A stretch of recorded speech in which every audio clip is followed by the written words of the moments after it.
شان اقدس اور عقیدہ رسالت کا ایک باب اور ہے، وہ یہ کہ آج ہم میں سے کئی لوگ ہم میں اس بات سے بھی گھبراتے ہیں کہ حضور کو وسیلہ بنانا چاہیے یا نہیں۔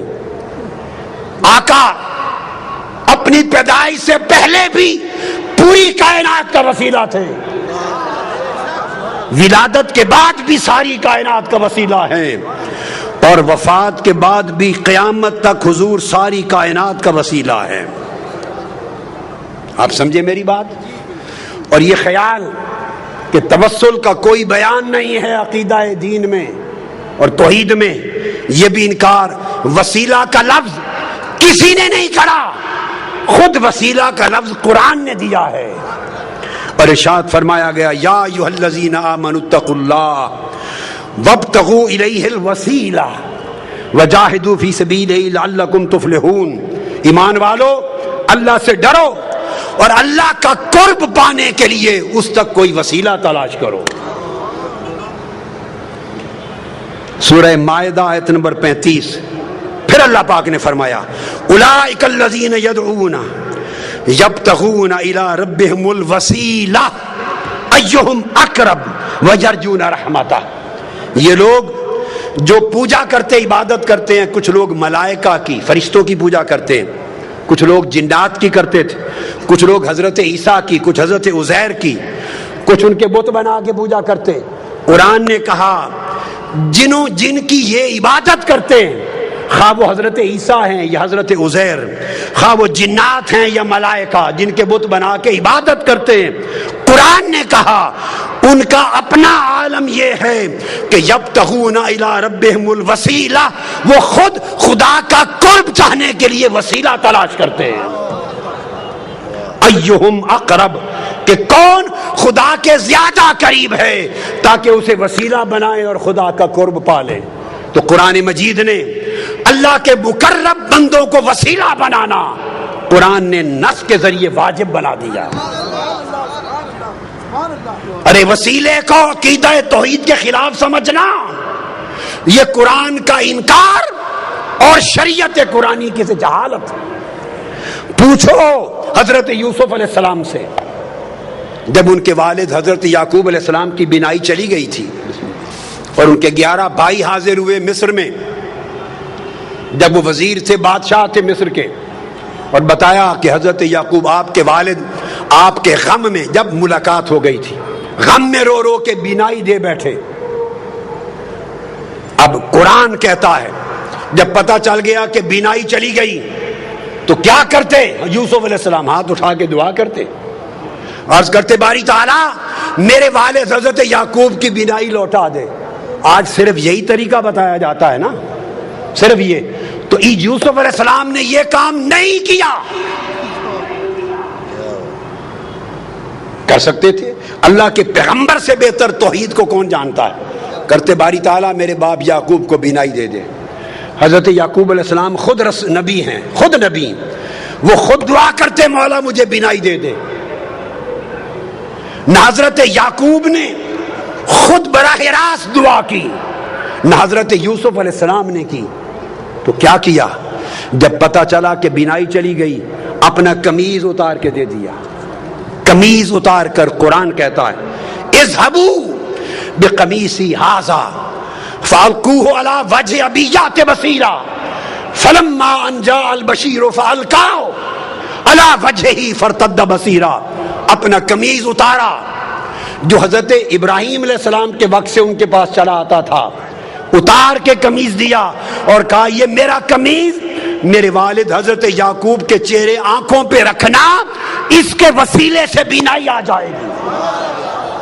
قرآن بول رہا ہوں، پر وہ قرآن بتاتا ہے کہ جب وہ قمیض لے کے بھائی آیا، حضرت یعقوب کے چہرے پہ رکھا، حضرت یوسف کے قمیض کے وسیلے سے بینائی لوٹ آئی۔ اب وسیلے کا انکار کرنا دو پیغمبروں کی سنت کا انکار ہے اور قرآن مجید کی نص کا انکار ہے۔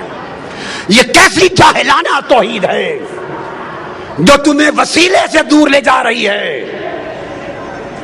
ارے وسیلہ مصطفیٰ کے بغیر تو آپ کے ہمارے باپ حضرت آدم کی توبہ بھی قبول نہ ہوتی۔ آقا علیہ السلام کی اپنی سنت دیکھیے کیا ہے. اپنی سنت آقا علیہ السلام کی کہ حضور خود بھی وسیلے سے دعا کرتے. سبحان اللہ. میں آپ کو حدیث دے رہا ہوں اور یہ حدیث دے رہا ہوں آج تک کسی محدث نے آقا کی اس دعا کی روایت کو رد نہیں کیا. رد نہیں کیا. اور وہ دعا کیا ہے کہ سیدنا علی المرتضی کرم اللہ وجہ الکریم کی والدہ ماجدہ جب وفات پا گئی، حضرت فاطمہ بنت اسد بن ہاشم آقا علیہ السلام کی چچی تھی، پالا تھا، پیار کیا تھا. وفات ہو گئی جب تو آقا کو بڑا غم تھا. ان کی قبر کھودی مولا علی المرتضی کی والدہ حضرت فاطمہ بنت اسد. جب قبر کھودی تو آقا علیہ السلام خود قبر میں لیٹ گئے. پھر ان کو لحد میں اتارا گیا. لحد میں اتار کر جب اتار چکے تو آقا علیہ السلام نے خود قبر پہ کھڑے ہو کے دعا کی. اب جو دعائے مصطفیٰ حضرت فاطمہ بنت اسد ام علی مرتضی کی قبر پر آقا نے کی ہے وہ دعا سنیے. اس کے بعد وسیلہ مصطفیٰ کا انکار کرنا، اس کو چاہیے کہ دین اسلام چھوڑ دے، وہ بے ایمان. کسی محدث نے اس کو رد نہیں کیا. آپ نے دعا کی اور دعا کی اللہم اللذیم اللہ الذی یحیی و یمیت وہو حی لا یموت اغفر لأمی فاطمہ بنت اسد ولقنہا حجتہا. اے اللہ جو زندہ اور سلامت ہے اور قائم و دائم ہے، جو فوت نہیں ہوتا، میری ماں فاطمہ بن اسد کی بخشش فرما، اس کو اس کے کلمہ کی تلقین فرما. اور آگے وَوَسِّعْ عَلَيْهَا مَدْخَلَهَا، اس کی قبر کو اس پر وسیع کر دے بے حق کے نبی کا، تجھے تیرے نبی محمد مصطفیٰ کا وسیلہ. آقا علیہ السلام دعا کر رہے ہیں، فرمایا وَسِّعْ عَلَيْهَا مَدْخَلَهَا بِحَقِّ نَبِيِّكَ، بالا باری تعالیٰ تجھے میرا واسطہ، میرا وسیلہ محمد مصطفیٰ کا وسیلہ اس کی قبر کو وسیع کر دے. وَالْأَنْبِيَاءَ الَّذِينَ مِنْ قَبْلِ، اور ان سب نبیوں کا واسطہ وسیلہ جو مجھ سے پہلے ہوئے. اب یہ کہنا کہ اس طریقے سے دعا کرنا جائز نہیں کہ نبی کے واسطے سے بخش دے، نبیوں کے واسطے سے بخش دے، فلاں کے وسط کے وسیلے سے بخش دے، ایسا اگر کوئی شخص کہے تو اس سے بڑا جاہل کوئی نہیں ہے قرآن اور حدیث کا. آقا علیہ السلام نے سنت بنایا. اس حدیث کو سنیے، امام طبرانی نے روایت کیا، امام ابو نعیم نے روایت کیا، امام حیثمی نے روایت کیا، امام ابن حبان نے روایت کیا، امام حاکم نے روایت کیا اور کہا رجال الصحیح ہیں، اس حدیث کے رجال سند صحیح ہے. یہ آقا علیہ السلام نے خود اپنے وسیلے سے دعا کی. ارے جب آقا علیہ السلام کی ولادت بھی نہ ہوئی تھی، حضرت عمر فاروق رضی اللہ تعالیٰ عنہ روایت کرتے ہیں، سرکار فاروق اعظم، اور اس حدیث کو امام حاکم نے روایت کیا، امام بیہقی نے، اور امام حاکم نے کہا ھذا حدیث صحیح الاسناد. پھر اس حدیث کو حافظ ابن کثیر نے روایت کیا، علامہ امام سیوطی نے روایت کیا، علامہ ابن تیمیہ نے روایت کیا، مجموع الفتاوی جلد 2 صفحہ 151 علامہ ابن تیمیہ نے. اور اس روایت کو بیان کر کے جرا نہیں کی، اس کو کہا کہ یہ حدیث دیگر حدیث صحیحہ کی قرآنی آیات کی طرح تفسیر کرتی ہے، مقبول قرار دیا. سیدنا فاروق اعظم نے کہا کہ آقا علیہ السلام نے فرمایا، آدم علیہ السلام جب زمین پہ آئے تو دعا کی یا رب اسألک بحق محمد لما غفرت لی، میں تجھے واسطہ محمد مصطفیٰ سے بخشش مانگتا ہوں. اللہ نے فرمایا فقد غفرت لک ولولا محمد ما خلقتک، آدم تو نے مصطفیٰ کا وسیلہ پیش کیا ہے، میں نے تیری خطا معاف کر دی، اگر محمد نہ ہوتے تو تجھے بھی پیدا نہ کرتا. میں نے اختصار سے بتا دیا، اور اس کو میں نے کہا کہ ابن تیمیہ نے بھی تک نے اس کی تصریح اور تائید کی، اور امام طبرانی نے حدیث سے صحیح کے ساتھ تائید کی.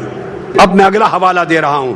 عبداللہ ابن عباس روایت کرتے ہیں، قرآن مجید کی آیت ہے، قرآن مجید کہ بنی اسرائیل جب لڑائی کرتے تھے اوس اور خزرج کے مقابلے میں یا کفار کے مقابلے میں تو فتح یابی کے لیے آقا علیہ السلام کا وسیلہ پیش کرتے تھے. اس کو قرآن نے بیان کیا کہ آقا علیہ السلام کے وسیلے سے کفار پہ مدد طلب کرتے تھے. عبداللہ ابن عباس روایت کرتے ہیں ان یہودا کانوا یستفتحون علی الاوس والخزرج برسول اللہ قبل مبعثہ. حضور کی بعثت سے پہلے اوس و خزرج پر فتح یابی کے لیے یہود حضور کے وسیلے سے دعا کرتے تھے. اور اسی روایت کو جو میں نے بیان کی امام ابو نعیم نے سن لیے, کتنوں نے روایت کیا دلائل میں, حافظ ابن حجر عسقلانی نے اس کو روایت کیا اصابہ میں, امام طبری نے تفسیر ابن جریر میں, امام ابن ابی حاتم نے اپنی تفسیر میں, حافظ ابن کثیر نے اپنی تفسیر میں, اور پھر امام بغوی نے تفسیر معالم التنزیل میں, علامہ زمخشری نے اپنی تفسیر میں, امام قرطبی نے اپنی تفسیر میں, امام بیضاوی نے اپنی تفسیر میں, امام نصفی نے اپنی تفسیر میں, امام ابن حبان نے اپنی تفسیر میں, امام خازن نے اپنی تفسیر میں, امام اندلسی نے اپنی تفسیر میں, ابن کثیر نے اپنی تفسیر میں, امام ابو سعود نے اپنی تفسیر میں, سیوطی نے اپنی تفسیر میں, اور علامہ آلوسی نے اپنی تفسیر میں, روح البیان نے اپنی تفسیر میں, امام شوکانی نے فتح القدیر میں, قاضی ثناء اللہ پانی پتی نے اپنی تفسیر میں. الغرض جو تفسیر دنیا کی ائمہ کی اٹھائیں, کسی ایک مفسر نے 1200 سال کے ذخیرہ تفسیر میں اس کا انکار نہیں کیا, ہر ایک نے بیان کیا. آج کوئی شخص کیا جرت رکھتا ہے کہ قرآن کی اس آیت کی تفسیر کا انکار کرے جسے 1400 سال تک ہر امام تفسیر نے اور ہر محدث نے اس کو بیان کر کے اس پر اعتماد کیا. حضرت معاذ نے کہا, یہود کو پکڑ لیا, حضرت بشر بن البراء نے پکڑ لیا اور کہا یہودیوں ہم جب مشرک تھے تم حضرت محمد مصطفیٰ کا وسیلہ دے کر ہم سے فتح مانگتے تھے اللہ سے اور فتح یاب ہوتے تھے, آج ہم ان پر ایمان لے آئے تم منکر ہو گئے. اتنا معروف قرآن کا حکم امام بہقی نے, امام طبری نے, ابن حاتم نے. الغرض اگر میں 500 کتب کا حوالہ دوں تو 1200 سال میں 500 تفسیریں حدیثیں پر جائیں. کون انکار کر سکتا ہے سوائے اس شخص کے جو جاہل ہے, جس نے عربی کتابیں کبھی کھول کے نہیں دیکھی, جس کو 2 سطریں پڑھنی نہیں آتی اور وہ لوگوں کے سامنے عقیدہ بیان کرتا ہے. پھر اس کے بعد آقا علیہ السلام نے حکم دیا, جو تو عمل تھے. حضور علیہ السلام کی بارگاہ میں ایک نابینا شخص آیا, عثمان بن حنیف روایت کرتے ہیں, عرض کیا یا رسول اللہ میں نابینا ہو گیا ہوں, دعا کر دے میری بینائی آ جائے, مختصر کر رہا ہوں. آقا نے فرمایا چھوڑ دوں آخرت کے لیے اچھا ہے یا کر دوں؟ نہیں آقا دعا کر دے ٹھیک ہو جاؤں. میرے آقا نے فرمایا پھر میں دعا نہیں کرتا, تمہیں دعا سکھاتا ہوں تاکہ قیامت تک میری امت کو دعائے وسیلہ مل جائے. دعائے وسیلہ تاجدار کائنات نے سکھائی. کون ہے مصطفیٰ کی سکھلائی ہوئی دعائے وسیلہ کا جو انکار کرے؟ آقا نے فرمایا گھر جا, وضو کر دو, نفل پڑھ اور یوں دعا کرنا, اللہم انی اسألک واتوجہ الیک بمحمد نبی الرحمت یا محمد, پکارنا میرا نام لے کر, انی قد توجہت بک الی ربی فی حاجتی ہذہ لتقضی اللہم فشفع فی. دعا کرنا ہے اللہ میں تجھ سے سوال کرتا ہوں اور تیری بارگاہ کی طرف متوجہ ہوتا ہوں نبی رحمت حضرت محمد مصطفیٰ کے وسیلے سے, حضور کے واسطے سے. یہ کہہ کر آقا نے فرمایا پھر مجھے پکارنا, کہنا یا محمد. آج لوگ کہتے ہیں کہ حضور کو پکارنا جائز نہیں. ارے جائز ناجائز کی شریعت آپ نے اور میں نے بنائی ہے, جائز ناجائز والی شریعت مصطفیٰ نے بنائی ہے. یہ حق نہ تجھے ہے نہ مجھے ہے, یہ حق مصطفیٰ کو ہے. مصطفیٰ خود فرمائیں گھر جا کے دعا کر کے مجھے پکار کے کہنا یا محمد. تم حضور کے منکر ہو. یہ کہہ کر انہوں نے دعا کی یا محمد آپ کے وسیلے سے اللہ سے مانگتا ہوں. تو پھر حدیث پاک میں آتا ہے آگے اس نے حضور کے وسیلے سے دعا مانگی. عثمان بن حنیف کہتے ہیں ابھی ہم بیٹھے ہی تھے, مجلس ختم نہ ہوئی تھی کہ وہ شخص بینا ہو کر پلٹ کر آ گیا مصطفیٰ کی بارگاہ میں. حضور کے وسیلے سے دعا مانگنے کی دیر تھی کہ بینا ہی لوٹ آئی. یہ حضور کی حیات پاک تھی.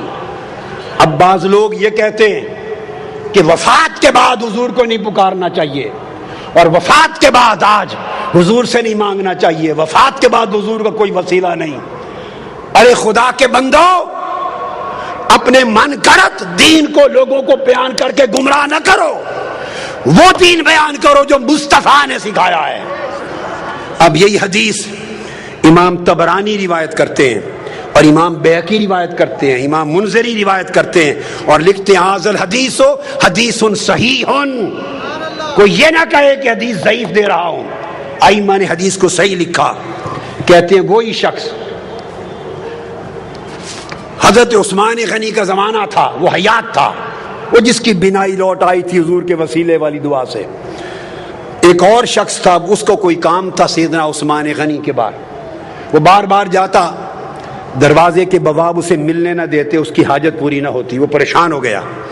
اچانک اس کی ملاقات عثمان بن حنیف والی روایت میں, وہ جو نابینا تھا, حدیث الدریر, جو بینا ہو گیا تھا حضور کے وسیلے سے, اس سے ہو گئی. اس نے کہا آؤ گھر جا کے یہ دعا پڑھو اور حضور کو پکارو یا محمد. آقا علیہ السلام کا دور گزر گیا, سیدنا عثمان غنی کا زمانہ ہے. اس نے پھر دعائے وسیلہ پڑھی, یا محمد پکارا.